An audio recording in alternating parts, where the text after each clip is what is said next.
इस वक्त मैं मौजूद हूँ फैसलाबाद की बोड़ों वाली ग्राउंड में। इस ग्राउंड ने बेशुमार जो क्रिकेटर्स हैं जो पैदा किए हैं 1992 के वर्ल्ड कप में। देखा जाए जो इस वक्त ऑस्ट्रेलिया में चल रहा है, वहाँ पे मोहम्मद वसीम थे पाकिस्तान टीम का हिस्सा। उसके बाद मायानाज स्पिनर जो सईद अजमल हैं, वो भी इसी ग्राउंड से पैदा हुए हैं। अब मौजूदा टीम के साथ जो मोहम्मद आसिफ हैं, वो भी पाकिस्तान टीम का हिस्सा है। और यहाँ पर कुछ शायकीन क्रिकेट प्लेयर मौजूद हैं। हम इनसे जानेंगे पाकिस्तान और न्यूजीलैंड के दरमियान जो सेमीफाइनल खेला जा रहा है, उसके बारे में इनकी क्या तवक्कुत है पाकिस्तान टीम के बारे में।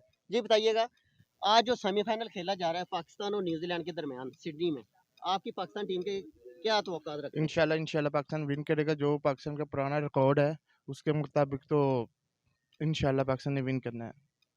आपका फेवरेट प्लेयर कौन सा है? मेरा फेवरेट मोस्ट एक ही है, बाबर आजम। अच्छा, बाबर आजम से आप क्या तवक्कुत रखते हैं? इंशाल्लाह आज वो स्कोर करेंगे बाबर आजम, और रिजवान से भी है काफ़ी, रिजवान भी स्कोर करेगा अच्छा। जी, आपने देखा जो यहाँ पे प्लेयर हैं वो उनकी बाबर आजम से काफ़ी तवक्कुआत है, क्योंकि बाबर आजम कुछ मैचेस में आउट ऑफ फॉर्म थे। वो कह रहे हैं कि आज जो बाबर आजम फॉर्म में आके पाकिस्तान को ये मैच विन करवाएंगे।